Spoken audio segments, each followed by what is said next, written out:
Eh ben, coucou Thibaut, comment ça va? Coucou, ça va et toi? Ça va, ça va. Quelle nouvelle? Quelle nouvelle? Quelle nouvelle, dis? Quelle nouvelle? Bah écoute, je suis là, je suis présent dans ce nouveau podcast qu'on lance. Qu'on lance à deux, qui va un peu parler de qui tu es réellement, pas juste de d'Ouï, ton personnage de scène. Et donc pour ça, on va passer par plusieurs questions. Je suis un peu gêné aujourd'hui, mais Ça va très bien se ça passer. va très bien se passer. Alors, du coup, j'ai préparé une série de petites questions. Dis-moi. Alors, on va les suivre un peu dans l'ordre. Donc, il y aura une partie 1 sur l'artiste et la vitrine. D'accord. Alors, comment tu vis le fait d'exposer la personne que tu es comme artiste sur les réseaux? Je pense que comme dans tous les métiers, enfin comme dans toutes les personnes qui s'exposent sur les réseaux, il y a beaucoup de masques évidemment parce qu'on n'est jamais totalement nous-mêmes. On va toujours évidemment. Les réseaux sociaux, c'est une vitrine de ce qu'on veut montrer, de ce que de ce qu'on a envie de montrer de nous au monde. Donc évidemment, c'est évidemment jamais la réalité, c'est jamais quelque chose de 100% vrai, honnête. On essaye, je pense, pour la plupart du temps, quand on essaye de faire des contenus un peu authentiques qui touchent les gens, et je pense que souvent c'est ça qui marche, c'est quand les gens arrivent à se projeter dans quelque chose d'authentique et de vrai à travers le contenu que des créateurs peuvent faire. Mais je pense qu'il y a toujours évidemment une énorme part de contrôle. Et ouais, comme je dis, c'est une vitrine, quoi. Donc, c'est pas la réalité. Du coup, moi, en fait, ça partait un peu de cette idée-là quand j'avais lancé l'idée du podcast sur la question identitaire. Donc, je vais un peu expliquer ce que c'est la question identitaire. C'est la manière dont, en fait, on se représente dans la vie. Et pour ça, il y avait jusqu'à peu 3 manières de le faire. C'était via ses amis, via ses groupes. Donc, par exemple, si tu suis tel groupe de foot ou que tu es fan de tel type de jeu vidéo, Ouais, d'appartenance. d'appartenance, et aussi la famille. Bon, il y a aussi d'autres manières de se représenter en tant que tel. Mais là où c'est devenu compliqué maintenant, c'est qu'on a rajouté une 4e section qui est comment tu te définis sur les réseaux sociaux. Mhm. Et justement, il y a cet aspect où il y a énormément de prise de contrôle, où en fait, parfois, on peut un peu se perdre. Et c'est là qu'est venu mon questionnement, où je me suis dit, tiens, est-ce que le fait de devenir, on va dire, célèbre ou présent de manière très forte sur les réseaux sociaux ne modifiait pas la perception qu'on avait de nous-mêmes, mais aussi ce que les autres ont de nous? Si, complètement. Il y a forcément un jeu malsain dans lequel on peut vite rentrer. Et ça, je pense qu'il y a beaucoup d'influenceurs, pour en connaître certains, même parfois très connus et très suivis. euh, et ça peut arriver même très tôt, hein, mais pour lesquels on peut très vite se perdre dans un schéma de validation extérieure de la part de ce que les gens ou de ce que l'algorithme mm, fait de nous. C'est-à-dire que on peut très vite arriver à penser genre ah j'ai pas eu ce post-là, il a pas marché, j'ai pas eu autant de likes alors qu'on y a investi énormément de temps. Et donc on se dit bah ça veut dire que ce que j'ai fait c'est nul. Et en vrai pas du tout. Mais c'est juste qu'on y accorde tellement d'importance aujourd'hui, c'est tellement devenu un outil de validation en fait des autres. Et comme je dis, en plus c'est une vitrine qu'on essaye de maîtriser, de contrôler. Bah, du coup ça nous amène clairement à potentiellement parfois se perdre. Et c'est pour ça qu'il y a beaucoup d'influenceurs, beaucoup de gens, de créateurs de contenu qui essayent de faire des pauses digitales parce que c'est important, parce que c'est justement pour ne pas s'oublier en fait. Mais voilà, ne pas s'oublier dans les yeux des autres, d'un robot, parce que malheureusement, l'algorithme, on ne le contrôle pas.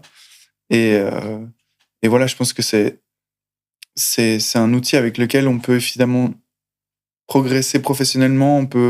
Ça peut nous amener à créer plein de choses super, super cool. Mais je crois que, évidemment, il faut rester très vigilant sur la place que ça prend dans notre vie et surtout, surtout, surtout dans l'estime qu'on a de soi. Ça peut être très, très à double tranchant, quoi. Ok, mais du coup, moi, ça m'amène sur mais vraiment plein de questions. Une qui, moi, me parle beaucoup, c'est le syndrome de l'imposteur. Ouais, ok. Ça, c'est un truc, je pense qu'à l'heure actuelle, on est un peu tous confrontés à ça, surtout les Ouais. créateurs de contenu.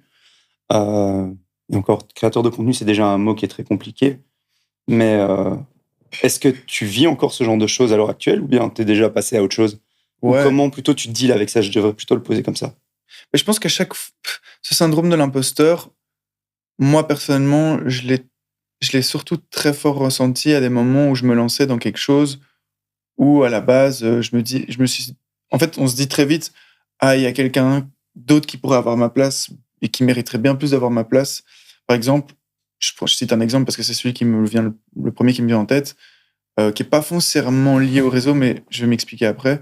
Mais en gros, quand je suis arrivé comme guitariste dans Lost Frequencies, donc, pour qui j'ai joué pendant 5 ans, le fait de me retrouver du jour au lendemain sur des tournées internationales énormes et le fait de pouvoir être musicien et alors surtout d'arriver en tant que claviériste alors que j'avais jamais été claviériste avant et que je me suis surentraîné pour pouvoir pallier à ça et du jour au lendemain j'ai eu un énorme sentiment d'imposteur en me disant mais il y a 1000 autres musiciens qui mériteraient que moi et finalement non, j'ai fait le travail, je suis arrivé et tout s'est super bien passé, mais je me souviens qu'à ce moment-là j'étais dans une telle charge émotionnelle, j'avais tellement peur en me disant que ma vie en dépendait, tellement ça me foutait les boules. Et c'est quelque chose qui a pu réapparaître évidemment dans de façon moins importante parce que les projets étaient peut-être pas aussi développés, pas aussi avec autant de pression. Mais sur les réseaux, bien sûr que ça m'est arrivé de me dire ouais, mais si je fais un contenu avec cette forme-là, c'est pas trop moi ou c'est pas vraiment mon style ou j'aurais peur de pas mériter d'être comme ça ou je me ferais critiquer ou je serais pas vraiment légitime de faire ce type de contenu. Mais voilà, je reprenais ce truc de Lost pour dire que à une très grosse échelle, ça m'avait vraiment vraiment très fort touché et évidemment, je l'ai reconnu dans certains patterns via les réseaux. Mais bon, évidemment là, ça n'engage que moi donc c'est vrai que ça met moins de pression. Ouais, mais du coup, moi, ma question, c'est est-ce qu'aujourd'hui encore, tu as ce syndrome de l'imposteur ou maintenant tu as fait la paix avec? Je pense que j'ai un peu fait la paix avec parce que, comme je te disais, c'est un truc où je pense que comme je dis, la pire expérience, entre guillemets, que j'ai vécue avec cette tournée, enfin, avec tout ce contexte et cette pression d'être sur des grosses tournées comme ça, je pense que c'était la chose dont je rêvais le plus, mais qui me faisait le plus peur. Donc, Pourquoi? aujourd'hui, parce que j'avais 25 ans, que j'étais parfois comparé à des musiciens qui avaient 20 ans de bouteille, que j'ai jamais fait le conservatoire, que du coup, j'étais là en tant que musicien, j'ai fait des études de son, mais pas des études. Enfin, j'étais pas. J'ai appris beaucoup par moi-même et beaucoup en autodidacte. Et donc, du coup, c'était flippant d'arriver à un moment à une espèce de poste de responsabilité, alors que je n'avais pas suivi le chemin que plein d'autres ont suivi, en fait, pour parfois même ne jamais en arriver là. Donc, euh, donc forcément, j'avais un chemin atypique où je n'avais pas eu le temps de construire une réelle confiance en mes capacités, en fait. Et je pense que c'est ça qui fait que, ouais, qui peut développer un syndrome de l'imposteur énorme parce qu'on se dit, ah, pourquoi je le mériterais plus qu'un autre? N'ayant en plus pas suivi toute la formation, n'ayant pas fait le conservatoire, n'ayant pas, en fait, des espèces de preuves, de validation, encore une fois, extérieure de la part d'un système d'éducation, quoi, qui disent, voilà, Monsieur Thibaut Demet est apte à être musicien professionnel ou être ci ou ça. Alors qu'en fait, ça dépend juste de nous. Après, dans les métiers un peu comme ça qu'on peut faire, que ce soit moi, par exemple, en photo ou en vidéo, où j'ai absolument pas du tout fait d'études par rapport à ça, et même encore très souvent, quand je suis sur un mariage ou un événement, les gens viennent me poser la question: «Ah, vous avez fait quoi comme formation?» Et je suis là, je dis: «Bah, en fait, moi, j'ai fait ça en autodidacte». Donc c'est toujours très dur de savoir se positionner par rapport au fait que j'ai une vraie formation, là où peut-être bon, après, j'ai l'impression que dans le milieu de la photo et de la vidéo, il y a rarement des gens qui ont fait des études là-dedans. Et là où c'est encore parfois même très compliqué, c'est que c'est quand même des métiers où en fait ta formation s'arrête jamais. C'est-à-dire que toutes les semaines, je suis encore à regarder les nouvelles vidéos, les nouvelles actus. À fond. Et même pour toi, j'imagine qu'on doit toujours être à la page, que ce soit autant en tant que... Bon, moi, c'est plus simple parce que je suis photographe et vidéaste, mais je dois aussi être au courant des actualités de comment fonctionne un Instagram, de quel type de story fonctionne. Pareil pour les musiciens, hein. C'est ce qu'on dit dans la musique. On est, je pense, énormément quelque part à se plaindre de ça aussi. C'est qu'on a, depuis le début, on a toujours voulu être artiste, musicien, mais pas créateur de contenu. Et on se rend évidemment bien compte qu'aujourd'hui, l'un ne va pas sans l'autre, puisque aujourd'hui, tu dois créer ta propre vitrine. À l'époque, c'était un label qui te mettait en TV, en radio, etc. Des attachés de presse qui bossaient pour faire ta com et ta promo. Aujourd'hui, tu es obligé d'être tout ça à la fois, en fait, et de devenir en fait bah, ta propre publicité en fait. Donc du coup, c'est une charge que de devoir arriver et sans formation, sans spécialement avoir les outils pour et devoir te former à ça aussi quoi. Oui, donc là où ça rejoint un peu justement la partie 2, c'est l'identité personnelle versus l'identité publique. Ben, à cause des réseaux sociaux, aujourd'hui, en fait, tu mélanges un peu les deux. C'est-à-dire que d'une part, tu dois montrer une partie de ta vraie vie, Ouais, à fond. qui est toujours une partie que tu veux montrer. Parce que c'est une partie que quand tu veux montrer ta vraie vie, entre guillemets, c'est aussi pour toucher les gens dans un quotidien dans lequel ils pourraient se reconnaître. Par exemple, simple exemple, je fais une chanson sur une rupture amoureuse, ou n'importe quel autre artiste va le faire, vont expliquer, on va commencer à se dévoiler, à dévoiler une partie de notre histoire, de notre vécu, pour pouvoir que les gens puissent s'y raccrocher. C'est comme quand on fait un film, en fait, tu vois. Souvent, les réalisateurs, ils vont chercher évidemment dans leur vécu, dans des choses qu'ils ont vécues.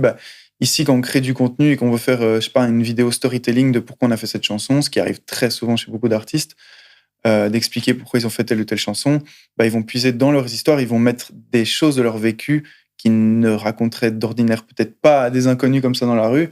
Là, on va l'exposer pour que potentiellement les gens puissent s'y raccrocher, s'y retrouver et être touchés par ce qu'on a à proposer. Oui, c'est un peu là où j'ai envie de dire, en fait, Thibaut, c'est toi, Douy, c'est ton projet. Et en fait, il n'y a rien à faire. Douy ne vit pas sans le vécu de Thibaut. À fond. Et en fait, c'est là aussi la question de se demander, c'est est-ce que les réseaux sociaux ont modifié ce rapport que tu as à toi-même? En dehors de Douy, tu vois, dans ta vie de tous les jours, le fait d'être Thibaut est forcément impliqué par le fait que tu es Douy. Enfin, moi, je prends l'exemple bête, tu vas dans une soirée, tu rencontres quelqu'un, et en fait, la personne va potentiellement te voir qu'à travers le prisme de l'artiste que tu es, sans se dire, en fait, il y a un humain derrière. Ça m'est arrivé, ouais. Ça m'est arrivé Oui, bien sûr. Même dans le contexte des concerts, etc., les gens voient évidemment l'artiste, et ils savent qu'il y a l'humain derrière, mais ils voient l'artiste en prio.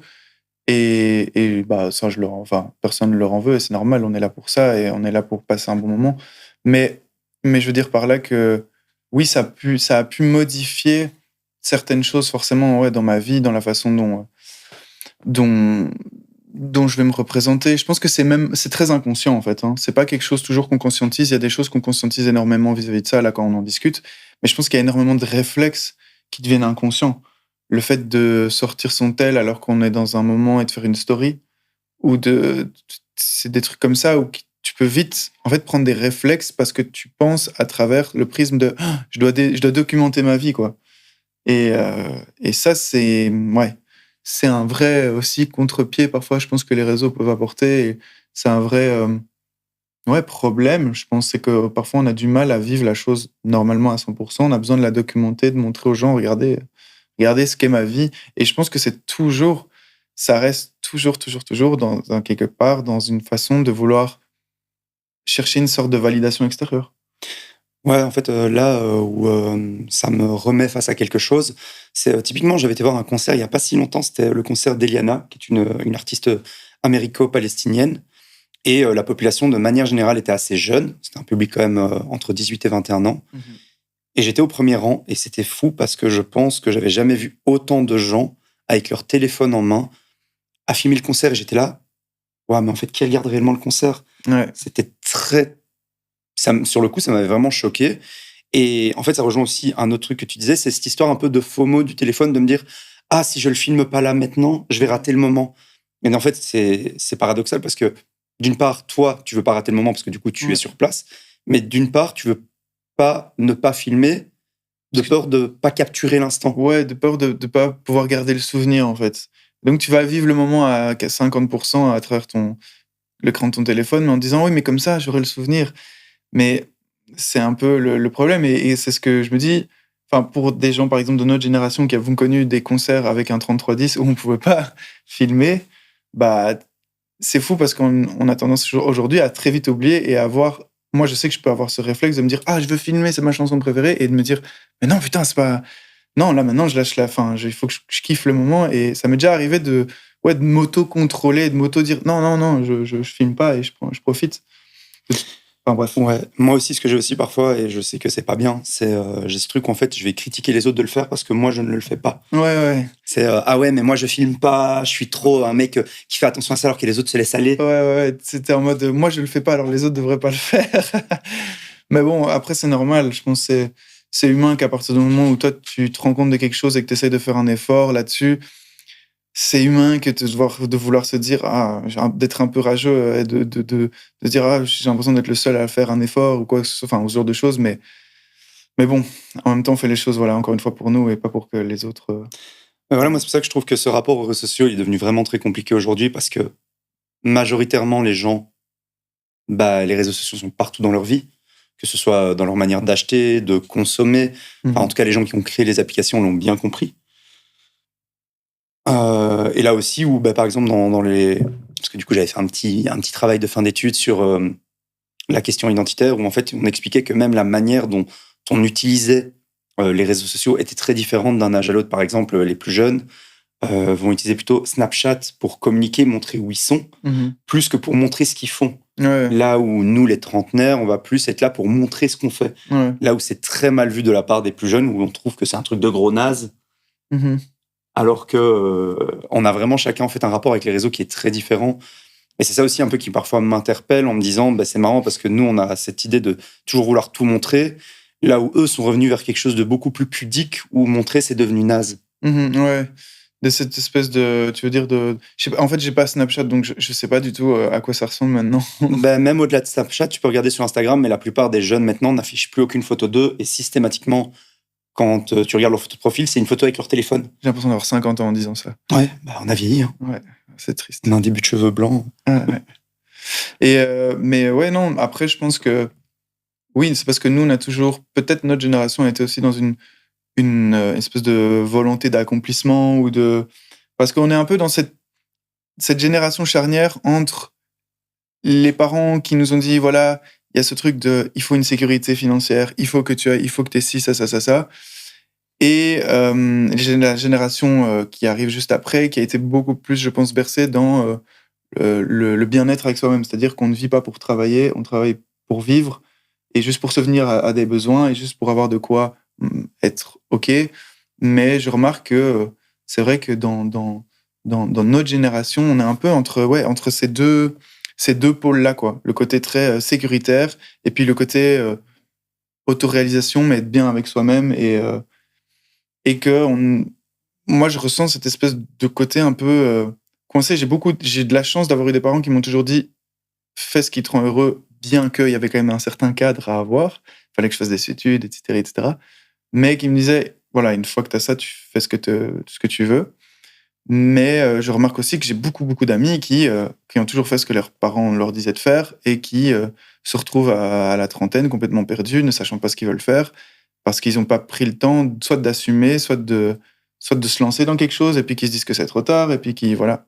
On s'écarte complètement, mais... C'était un peu le but du podcast, Voilà. de parler d'un peu de tout et de rien. Mais bon, après, je pense que c'est une question qui nous touche tous parce que pour moi, il y a aussi ce truc qui est en fait quand même lié aux réseaux sociaux, c'est cette idée qu'en fait, on doit accomplir quelque chose. C'est-à-dire que on a été...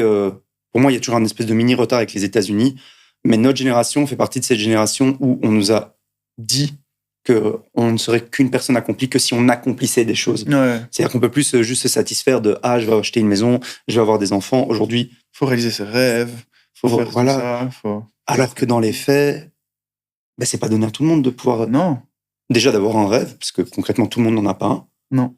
Et de vivre de sa passion, concrètement, moi-même, j'ai quand même une part de mon activité qui est une part d'activité artistique. Actuellement, je suis pas capable d'en vivre. Et en fait, le problème, c'est que sur les réseaux sociaux, on va en permanence se dire oui, mais tu peux vivre de la photo, tu peux vivre de ton art, il suffit de bosser plus. Et bon, ce concept de ce qu'on appelle la méritocratie, donc l'idée que si tu fais, tu vas y arriver, dans les faits, ça n'existe pas. Non, je pense que c'est quelque chose. Mais en fait, paradoxalement, ça, c'est un truc que je pense qui est intéressant à partager, c'est que moi, dès mes 14-15 ans, j'ai méga rêvé le fait de pouvoir partir en tournée, faire des tournées en tourbus aux États-Unis, etc. Et j'ai complètement, quelque part, à un moment, abandonné ce rêve parce que après mes études de son, j'étais complètement perdu. J'ai travaillé 6 mois chez Carrefour comme caissier, que j'avais l'impression que tout était illusoire. Et petit à petit, en fait, en lâchant, il y a des choses qui sont arrivées. Et j'ai repris des études de marketing, etc. Et au final, je me suis retrouvé dans la musique. Et j'ai au final vécu mes plus gros rêves d'ado que j'avais un peu laissés de côté. En partant, comme je disais, en tournée, Lost Frequencies, Tourbus, etc. Et qui était incroyable. Mais au final, aujourd'hui, après les avoir vécus, je me rends compte à quel point ça ne change rien. ça ne change littéralement rien à mon bonheur personnel. Je suis très heureux d'avoir vécu ces expériences et je suis très heureux d'avoir fait ce chemin-là, de l'avoir parcouru, mais je me rends compte à quel point c'est, c'est tellement pas la chose la plus importante dans ma vie. Enfin, que ça me remplit de bonheur de pouvoir voyager. En vrai, c'est plus, voilà, le voyage et l'expérience m'ont tellement plus apporté que l'accomplissement en lui-même, où je me dis pas, ah voilà, maintenant je suis devenu quelqu'un, c'est bon, voilà. Mais c'est plus le côté, ouais, j'ai voyagé, j'ai rencontré plein de personnes, j'ai évolué dans un contexte super cool, etc. Mais je veux dire, aujourd'hui, maintenant, après l'avoir fait, je peux pas dire, bon, bah, je suis quelqu'un de plus heureux. Pas du tout. Alors moi, je vais te poser la question autrement, c'est est-ce que les choses qui te nourrissaient avant sont les mêmes qu'aujourd'hui? Non. Non, pas du tout. Bah, je pense comme beaucoup d'adultes, on évolue et forcément, en fait, cette espèce de, on va pas se mentir, hein, quand on est artiste, il y a clairement une quête d'ego trip. Il y a clairement une quête d'autoréalisation de soi, et je pense qu'à la base, il y a clairement une envie de ma part qui n'est pas que narcissique, qui est parce que j'adore la musique, parce que c'est une vraie passion, parce que j'adore faire ça et que je le partage en tant que producteur aussi, en produisant sur d'autres projets et que j'adore faire ça aussi. Mais je pense qu'aujourd'hui, comment dire, je suis plus du tout nourri de la même façon. Je suis plus du tout nourri par les mêmes choses qu'avant parce que, comme je disais, une fois que tu as un peu réalisé tout ce que tu voulais, entre guillemets, tu remarques tu reviens à des essentiels, quoi. Comme la famille, Ouais. voilà, comme les amis, comme les vrais moments, en fait, de simplicité, qui sont des choses qui, en fait, tu te rends compte, en fait, à quel point c'est tellement ça l'essentiel et que le fait d'y arriver, le fait de vivre de tes rêves, tu vois, par exemple, avec mon projet solo d'Ouï, le fait de faire des super chouettes festivals maintenant à mon nom, je suis hyper content. Et je suis hyper content, mais en vrai, je suis surtout content dans cette histoire-là d'avoir réuni une équipe qui sont tous des gens avec qui, que je vois en dehors, tu vois, de la musique, qui sont mes amis, qui sont mes potes. Mon clavieriste, c'est mon coloc. Et c'est plus ce côté humain et ce côté parfois un peu colo de vacances quand on part faire des concerts en tournée, etc. C'est plus ça qui m'intéresse que le véritable ego trip je suis trop content de partager un moment avec les gens sur scène et de faire vibrer un truc.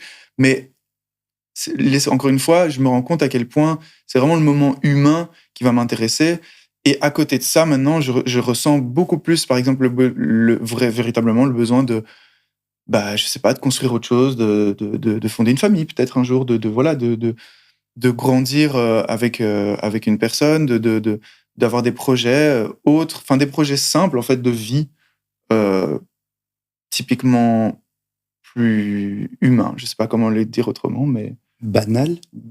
mais la société considère banal. Ouais, parce qu'on a voulu débanaliser Ouais, les choses qui de base étaient simples pour nous. ouais, c'est ça. C'est-à-dire, allez, enfin moi je prends bêtement l'exemple, mais aller faire un tour avec quelqu'un quand il fait beau dans un parc, Mhm. bah parfois ça a plus de valeur que En fait, c'est ça, voilà. Et c'est un peu toute cette pensée et toute cette, comme tu disais tantôt, en fait, c'est cette espèce de, ce que je veux déconstruire, c'est cette espèce de pensée de, ah, tu vas être carriériste, tu vois. Ce Mhm. côté carriériste, moi, je l'ai eu très fort dans ma famille parce que j'ai un grand frère qui est comme ça, un père qui m'a toujours un peu motivé aussi à être c'est toi, ton projet, tu vas être acteur de ta vie, machin, machin, machin.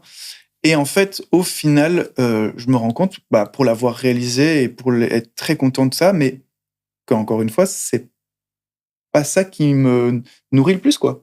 Que je me rends compte que oui, je l'ai fait, je suis très content, mais que le plus important, comme tu dis, c'est ces moments de simplicité, en fait. C'est ces moments, enfin, pour moi, ça a tellement plus de valeur de partir en vacances avec des potes, en fait, ou de quelqu'un que j'aime, ou enfin de ma famille, ou des trucs comme ça. Ça va faire tellement plus écho à la personne que je suis. Et je pense que je vais véritablement garder ça comme des gros souvenirs de bonheur que de me dire ah, j'ai atteint X likes sur ce post ou j'ai fait X milliers de streams ou millions de streams sur ce titre. Je serais très content, mais ça ne valide rien. Enfin, ça ne me rendra jamais, jamais, jamais plus heureux que des moments de simplicité, en fait. Et de vie qui sont des expériences et qui sont la raison pour laquelle, en fait, on est, je pense, beaucoup plus sur Terre pour ça que pour des histoires ouais, de chiffres, de validation, de carrière. et tout ça. Ouais, bah, je comprends. Et puis, d'une certaine manière, on vieillit, peut-être qu'on mûrit. Et je sais pas pourquoi je pense à ça depuis tantôt, mais je vais citer mon petit frère. Ouais. Parce que moi, en fait, à un moment dans ma vie, j'avais l'impression d'aussi avoir accompli tout le fameux schéma habituel de faire des études, trouver un job, trouver une copine, Ouais. avoir un appart. J'avais tout réalisé. Et en fait, à ce moment, je me suis dit, mais quel est mon but dans la vie, mon grand but, comme s'il y en avait forcément un. Parce que c'est à ça qu'un peu on nous a biberonné avec toute cette culture Ouais. américaine. Et mon petit frère, qui a à peine 18 ans, m'a dit, ouais, mais moi, j'ai des objectifs courts et simples. Je veux réussir ma compétition de sport. Euh, et c'est tout. Je dis, mais en fait, tu te projettes sur 3 mois et puis c'est tout. Il me dit, ouais, mais en fait, c'est bien. Mais tu vois, c'est ça la différence, je disais, entre nos deux générations, Ouais. donc celle du dessus et celle du dessous, c'est véritablement ça, c'est que la plus jeune a compris, je pense, et a intégré un schéma beaucoup plus libre et beaucoup plus simple, et enfin, libéré de tout comme je disais, bah, tu vois, ce format carriériste, ce truc, enfant, maison, machin, moi, c'était plus réussite, carrière musicale, hein, et bien que ce soit, enfin, c'était, oui, il faut que tu arrives à en vivre, que tu fasses X, enfin, que tu puisses être indépendant, mais grâce à ça, grâce à ta passion, machin. Alors qu'en vrai, j'aurais très bien pu dire, on aurait pu me dire, fais n'importe quel métier, et si tu joues le dimanche soir dans des jams dans un bar, tant mieux. Enfin, tu vois, je serais peut-être pas là où j'en suis aujourd'hui. Et quelque part, je ne regrette encore une fois pas mon chemin, mais ça me fait me rendre compte, ouais, de ce schéma auquel, comme tu dis, on a été biberonné et auquel, bah, je me sens, et on se sent, je pense, un petit peu, dont on a été un peu l'esclave, quoi. Tout à fait. Du coup, on va arriver sur la partie 3. Comme ça, on se recentre un peu sur le podcast, qui est se protéger, se recentrer. Donc, les moments plus intimes. Ah ouais. Alors, du coup, c'est comment tu prends du recul par rapport à tout ça? Pouah. Bah, clairement, comme je disais, avec des moments. Pourquoi tu rigoles, toi? Attends, je vais la refaire. Non, bah, c'est très bien, on continue comme ça. Bah, je pense que c'est clairement avec des moments d'intimité familiaux, des moments d'intimité avec des amis, ou avec une personne qu'on aime, qui partage notre vie. Et je pense que ça, c'est des moments simples, en fait, qui nous reconnectent à, à qui on est. En fait, il y a une phrase du chanteur de Coldplay que j'ai trouvé, Chris Martin, qui m'a très fort bousculé à l'époque. On lui a dit, c'est quoi être une rockstar? Et je trouvais que c'était en fait, il a très bien décrit ce que j'essaie d'expliquer un peu là maintenant. Il a dit, je me sens comme une rockstar quand je viens de jouer une tournée de stade, sauf que je rentre chez moi et je viens de faire une tournée de malade, où on a vendu des millions de tickets, etc.